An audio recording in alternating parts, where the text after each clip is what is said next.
Welcome back to the morning show here on the Arise News channel.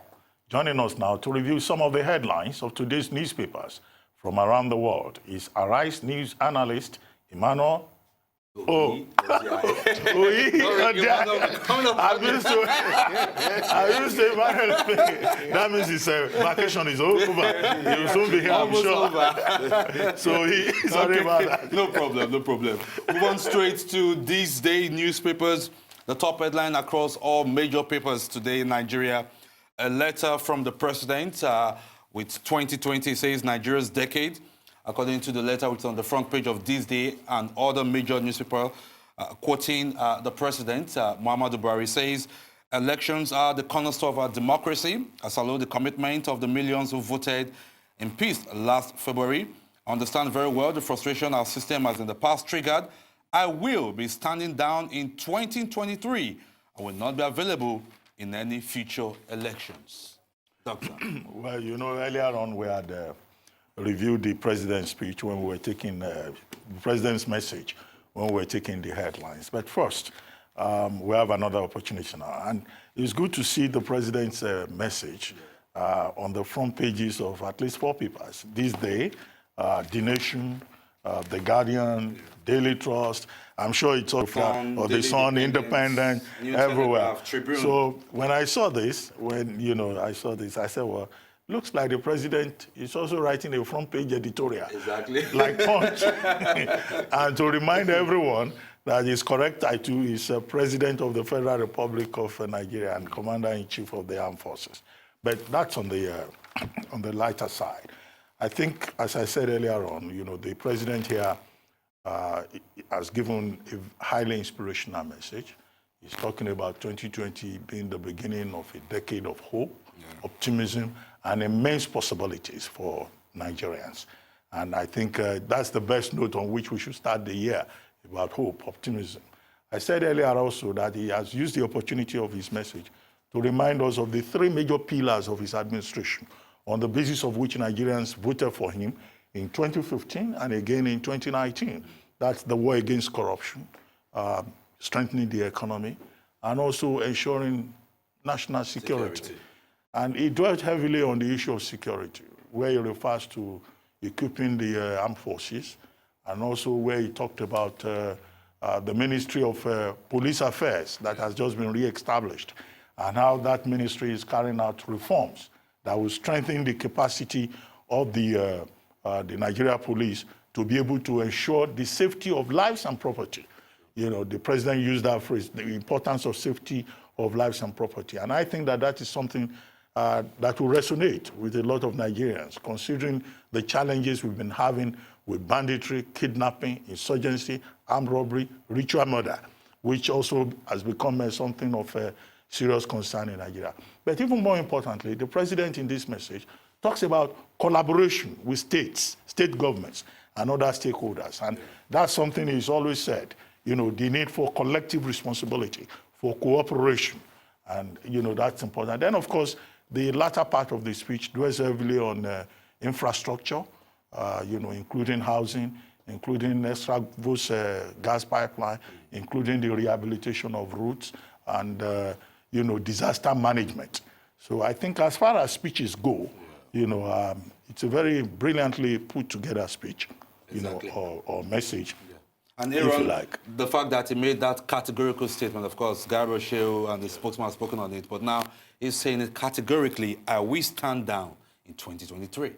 It's beautiful to hear. Music to the ears of those, and not just music to the ears of those who are in opposition, but as it stands right now, like, Doctor, you said initially when we took the headlines, it's almost a statement of fact and almost an indictment on any other person who tries to go around peddling this third-term agenda. Yeah. Anyone that goes about doing that will be treading the lines of anti-democracy. Yeah. And as it stands, which is very, very beautiful. It's very commendable that he took that particular route. Yeah. He didn't try to just play around it. He didn't try to pretend that those were noises that were already beginning to filter into the political space. He hit it spot on. And I must say, kudos to that. Exactly. But I think he also used a phrase there that we should note about leaving a legacy of electoral integrity, of electoral reform. And if you look at this day has that also on the front page. Buhari preaches to commit to electoral reforms. And, many Nigerians are disturbed, although he thinks that the elections this year went very well and that the politicians behaved very well and that they conducted themselves without resorting to self-help. Other Nigerians have another opinion about that. Yeah. But to see the president talking about leaving a legacy of electoral reform, because 2023 is going to be another major moment in Nigeria when we have, general election and the exit of President Buhari. And I think that other stakeholders within the system, in the ministries, departments, agencies, and institutions, should take a cue from this, that what President Buhari has promised us is transparent elections in 2023. Exactly. But the opposition disagree. Let's move on to the Punch. And the opposition are giving a punch to the presidency.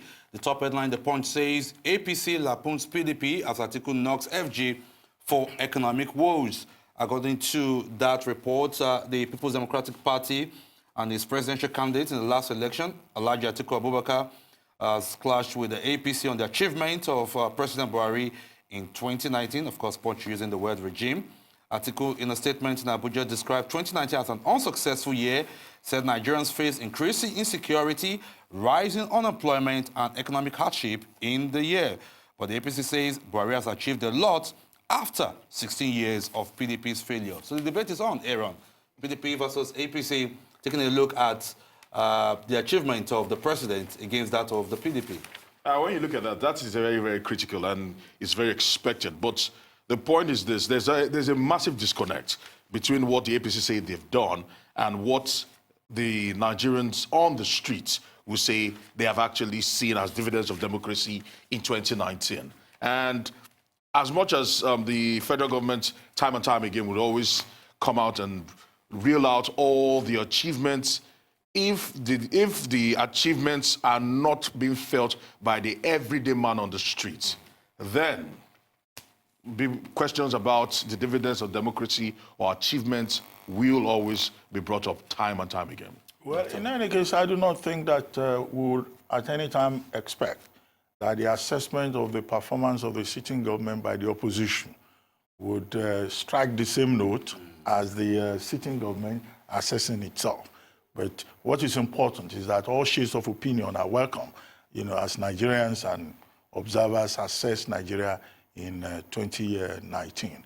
As I said earlier, some of the points made by the president himself, some other persons may not agree, but it's a matter of opinion. It's a matter of how you view the performance of the government and the year that just ended. Exactly. Let's move straight to The Guardian. The Guardian also has the letter from the president as its top headline. But then, look at the top corner of The Guardian says it's the end of a year and the beginning of another year, 2020. So at this point in time, you have major newspapers announcing their own Person of the Year. For The Guardian, 2019 Person of the Year is Dr. Arikana Chihombori Kwao. For those who don't know her, according to The Guardian, she is a medical doctor who is currently holding the world spellbound by speaking the truth to those powers holding Africa to the stakes. For much of 2019, as the ambassador represented the 55 countries of the African Union in the USA, Arikana Chihombori Kwao made the office a pulpit from which she rallied against the immorality of the current world order and the injustice therein. Not expectedly, the leprous hands of manipulation, quoting The Guardian now, showed up, and for standing up for our people and speaking truth to power so vigorously on October 7, 2019, Chihombori Kwao was removed from her position. Quite a very interesting woman, a woman of courage, as dubbed by The Guardian as a Person of the Year. Yeah, she was the AU ambassador to the United States, and she's from Zimbabwe. And what the profile that has been written focuses on is, one, the symbolism and the effect of our actions, and also our commitment in drawing global attention to the need to address the African predicament. A Person of the Year is chosen, as you know, traditionally by media houses every year, focusing on those persons who have impacted the world for good or for ill. Mm-hmm. Because I think in the past we have had cause, to choose villains, as Person of the Year in terms of the impact that they made. So this is the Guardian's choice. Some other people will have their own choices. I think Time International chose Greta Thunberg, the 16-year-old Swedish lady who has been championing the struggle for climate action. And there may well be other groups that have chosen other persons. AP, for example, chose as the athlete of the decade, Serena Williams, and chose Simone Biles as the athlete of the year. So you'll find this is a tradition. And what media houses do is to draw attention to certain values that we need to promote or certain values that we need to condemn. So it's an elevated kind of editorial, on the occasion of the end of a year and the beginning of another. Yeah. And still on that theme, let's move to the Nigerian Tribune. Its own man of the year, it's the rule of law. Talking about the Nigerian Tribune, according to the newspaper, that fits into my definition. Your definition, exactly. The rule of law, definitely, I'm sure they will be protesting about the violation of the rule of law. Exactly. According to the Tribune, it says the release of Colonel Dasuki was in detention for 4 years and Showore after 5 months, despite the two being granted bail at different times by courts, is a triumph of the rule of law. It amply affirms that democracy and indeed modern society has no room for the rule of the thumb. Therefore, our man of the year is the rule of law. Well, a very good reminder again, as we start another year, of the importance of the rule of law and the responsibility of states and stakeholders, to respect it. Otherwise, we'll have the rule of man. Chaos or anarchy. Many thanks to you. Thank you very much. Ohi Odiai. You're welcome. Yes, thank you. We'll see you again tomorrow morning.